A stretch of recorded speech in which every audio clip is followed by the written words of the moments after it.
దేనికి లొంగని పరమేశ్వరుడు ఏ కానుకలకి లొంగనవాడు కన్నీళ్లు పెట్టుకుంటే లొంగుతాడమ్మా. పరమేశ్వరుడు కళ్యాణ గుణ సంపన్నుడు. భగవంతునికి గుణాలేమిటి అని మీరు ఎవరైనా పండితులను అడిగితే నిర్గుణుడండి, నిరాకారుడండి, ఏ గుణం ఉందని చెప్తా ఉంటారు.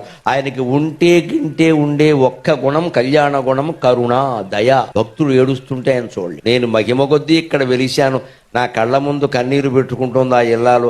ఆ దుఃఖాన్ని తీర్చకపోతే నేనెందుకు ఇక్కడ? అమ్మవారి దగ్గర ఏడిచానని ఒక శివుడిని ఒక గిల్లు గెలుతుంది, మొత్తం తిరుగులేదు. ఇంకంత ఆడవాళ్ళు ఏడుతున్నారు, పట్టించుకోవే అంటుంది, అంతే, మొత్తం పట్టించుకుంటాడు. మన ఇళ్లలో కూడా మీరు గమనించండి, తండ్రి ఒక్కోసారి మొండిగా బండగా మాట్లాడతాడు. వా అదవా నీ చదువు దండగా, నీకు మళ్ళీ ఇదోటి అంటాడు. అదే తల్లి ఏముంటుంది, మనం ఎలాగో చదువుకోలేదు, ఆడు చదువుకోతే హెచ్చేయండి. తల్లి ప్రేమ తల్లి ప్రేమ. అందుకని అమ్మవారికి ప్రేమ ఎక్కువ. మనం ఆవిడ ముందు కన్నీళ్లు పెట్టుకుందనుకో ఆవిడ కరిగిపోతుందాం. తప్పు చేసినా సరే మొహమాటం లేకుండా చెబుతాం, ఏం బాధపడక్క, విషయం ఒప్పుకుంటున్నాం కదా, మనమే కప్పిపుచ్చుకోవట్లేదు, అహంకరించలేదు. తప్పు చేశానమ్మా, కానీ ఈ దుఃఖం నేను భరి అంటే తీరుస్తుంది. దేనికి లొంగని పరమేశ్వరుడు ఏ కానుకలకి లొంగనవాడు కన్నీళ్లు పెట్టుకుంటే లొంగుతాడమ్మా. పరమేశ్వరుడు కళ్యాణ గుణ సంపన్నుడు. భగవంతునికి గుణాలేమిటి అని మీరు ఎవరైనా పండితులను అడిగితే నిర్గుణుడండి, నిరాకారుడండి, ఏ గుణం ఉందని చెప్తా ఉంటారు.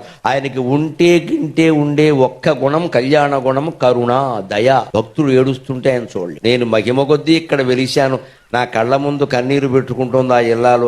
ఆ దుఃఖాన్ని తీర్చకపోతే నేనెందుకు ఇక్కడ? అమ్మవారి దగ్గర ఏడిచానని ఒక శివుడిని ఒక గిల్లు గెలుతుంది, మొత్తం తిరుగులేదు. ఇంకంత ఆడవాళ్ళు ఏడుతున్నారు, పట్టించుకోవే అంటుంది, అంతే, మొత్తం పట్టించుకుంటాడు. మన ఇళ్లలో కూడా మీరు గమనించండి, తండ్రి ఒక్కోసారి మొండిగా బండగా మాట్లాడతాడు. వా అదవా నీ చదువు దండగా, నీకు మళ్ళీ ఇదోటి అంటాడు. అదే తల్లి ఏముంటుంది, మనం ఎలాగో చదువుకోలేదు, ఆడు చదువుకోతే హెచ్చేయండి. తల్లి ప్రేమ తల్లి ప్రేమ. అందుకని